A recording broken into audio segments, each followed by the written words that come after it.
Alors aujourd'hui, on va débuter par les commodités parce que nous avons un scénario complètement différent d'hier. Et là, nous sommes présentement à 40 minutes avant la fermeture des marchés. On a le pétrole qui rebondit au-dessus de 65 le baril. Mais, et là, je vais aller vous l'agrandir, l'allonger. Et là, on voit qu'il y a quand même de la résistance sur la tête. OK? Fait que pour l'instant, il est au-dessus de sa moyenne mobile de 200 jours. Alors, on garde le cap sur le pétrole. Alors, l'or rebondit lui aussi. Il est même venu toucher le 5010 l'once. Alors, là, présentement, il est en repli à 4979. Alors, pour l'instant, on voit qu'il est dans une belle zone d'accumulation. Et c'est ce qu'on veut, c'est qu'il vienne tester le sommet ou, advenant le cas qu'il corrigerait, à ce moment-là, on veut, et c'est le support il devrait venir tester. Alors, mais pour l'instant, on est dans une zone, on est dans un couloir latéral. Pour ce qui est du Bitcoin, ben voyez-vous, il est en repli aussi. On est dans une quatrième journée de repli et on est là présentement, c'est très important ici. Le bas qui a fait fin janvier, début février, là.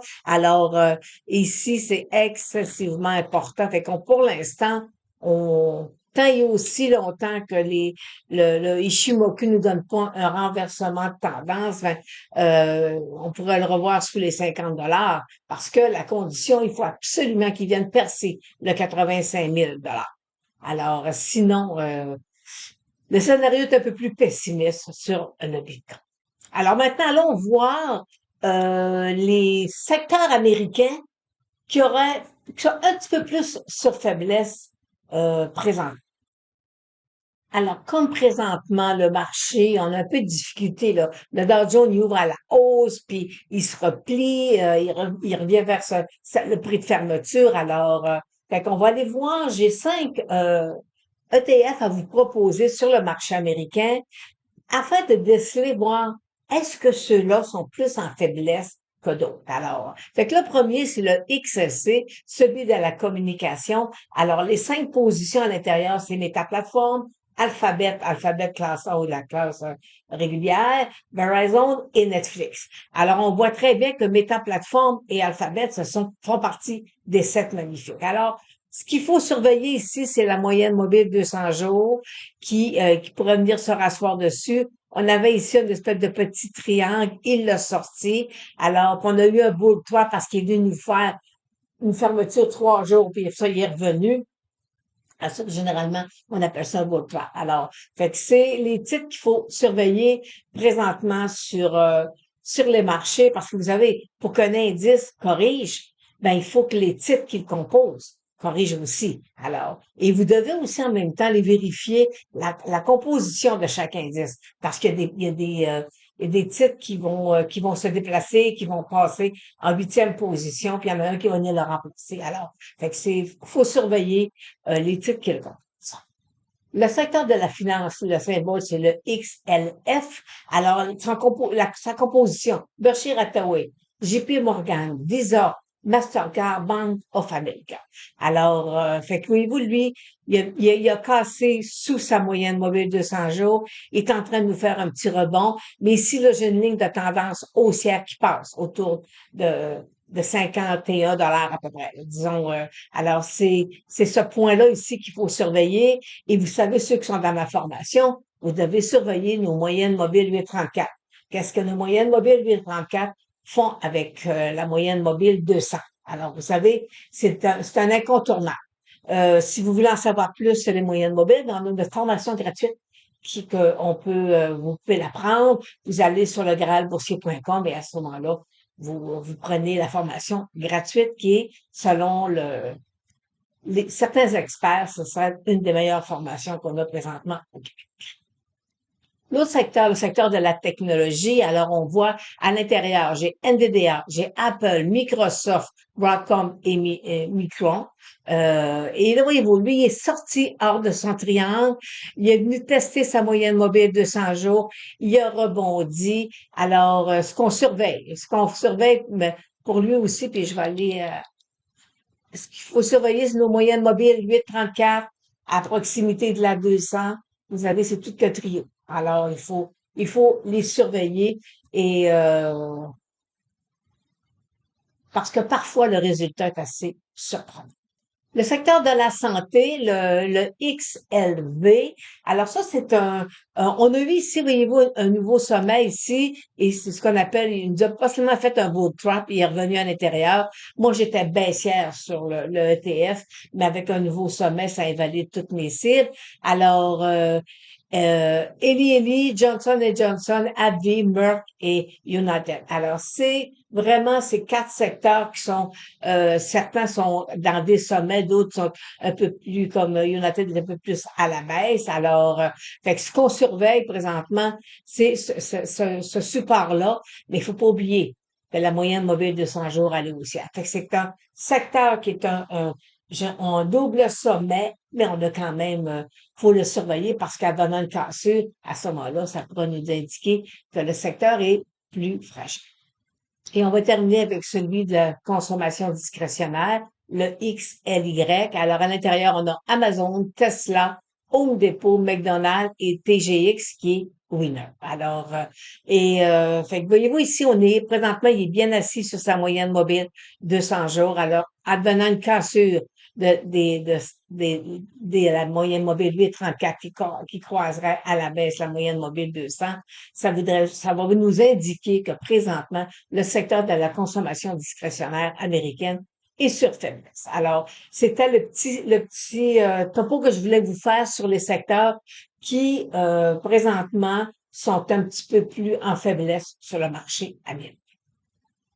Alors maintenant, allons voir nos indices financiers.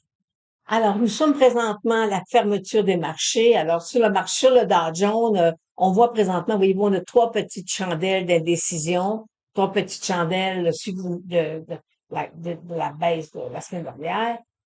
Alors, ce qui est important, c'est que là, ce qu'on constate, c'est que le marché part à la hausse, il corrige et il termine presque au même niveau depuis 3 jours. Alors, on est dans la semaine des options.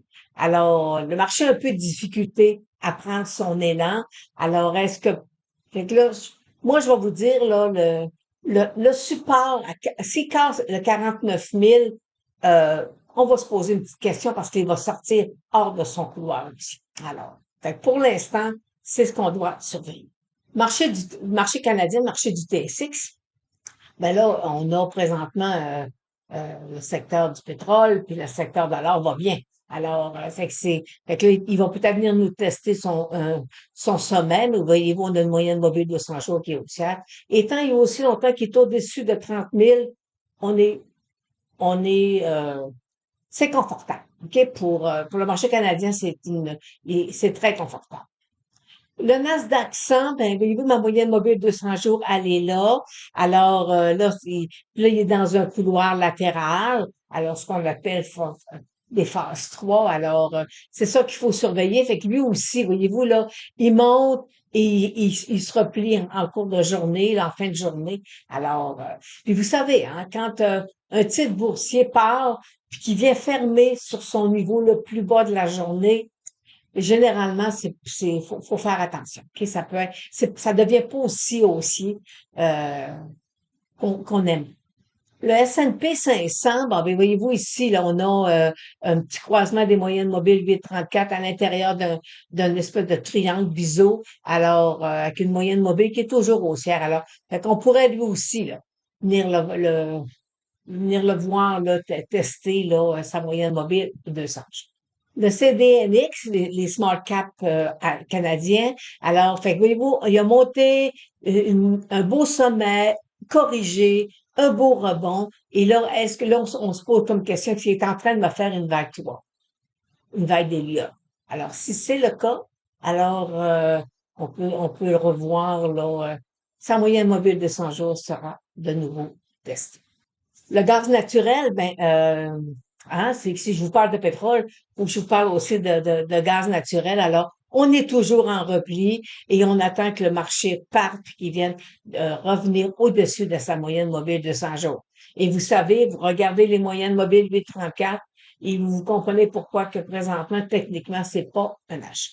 Je vais terminer avec le titre de Apple. Apple, ben, M. Buffett a mentionné qu'il avait encore diminué sa position dans Apple au quatrième trimestre. Alors, fait que c'est pas là. On va aller voir combien qu'il reste encore de positions, là. Mais vous savez qu'il y a une période où il y avait 52-53% de son portefeuille dans le titre de Apple. Alors, fait que est-ce que, parce que vous savez, la semaine dernière, j'ai analysé Apple techniquement, avec aussi du fondamental, parce que j'en ai fait énormément de techniques de fondamental sur le marché boursier et aussi avec l'astrologie boursière. Et est-ce que le titre est surévalué ou surévalué, sous-évalué ou surévalué? Alors, allez voir sur ma chaîne YouTube l'analyse Citron. Alors, c'était la dernière fois que M. Apple parlait parce que officiellement, il est à la retraite de Berkshire Hathaway. Alors, fait qu'on surveille la sortie hors de son triangle avec vous voyez, une petite moyenne mobile de 200 jours là, ben, qui est un peu plus qui commence à s'aplatir. Alors, et on va terminer avec les trois indicateurs. Alors, les trois indicateurs sont en mouvement de repli sur le titre de l'art.